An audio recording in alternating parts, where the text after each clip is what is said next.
Le port de Marseille sous le feu des critiques. Avant-hier, on découvrait qu'il passait de la 4e à la 5e place européenne.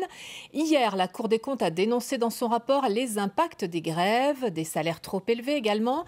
Et ce matin, des dirigeants d'entreprises marseillaises ont appelé à la reprise immédiate de l'activité après 3 semaines de perturbations. La fiabilité du port est entamée. Frédéric Renard.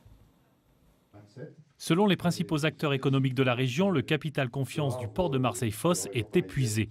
Transporteurs, commerçants, artisans, armateurs, industriels, les témoignages présentés par l'UPE 13 se ressemblent.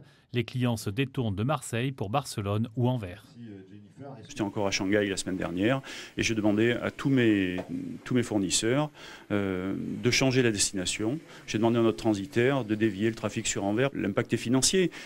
Mais à notre niveau, payer des pénalités de retard, perdre des clients, le préjudice commercial est énorme.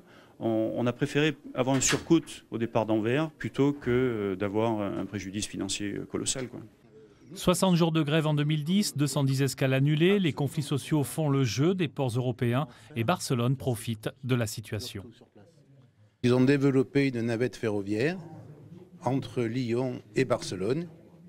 Et en ce moment, ils n'hésitent plus à annoncer un triplement du cadencement de cette navette avec un abaissement des prix. Et ils vont jusqu'à expliquer dans leur communication que c'est pour récupérer les marchandises de la région lyonnaise qui cherchent une déviation du fait des grèves du port. Depuis les années 1980, l'activité du port de Marseille s'effondre en comparaison des principaux ports européens. Et sur le trafic mondial, sur 10 ans, Marseille-Fos, c'est la ligne rouge tout en bas du graphique.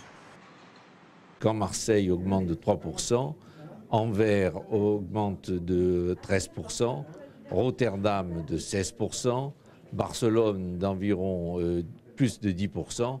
Donc si nous travaillions dans les mêmes conditions et dans des conditions sérieuses à Marseille, ce n'est pas 3 que nous aurions, mais au moins 9. Les entrepreneurs demandent l'application de la réforme des ports et la mise en place d'un service minimum en cas de grève.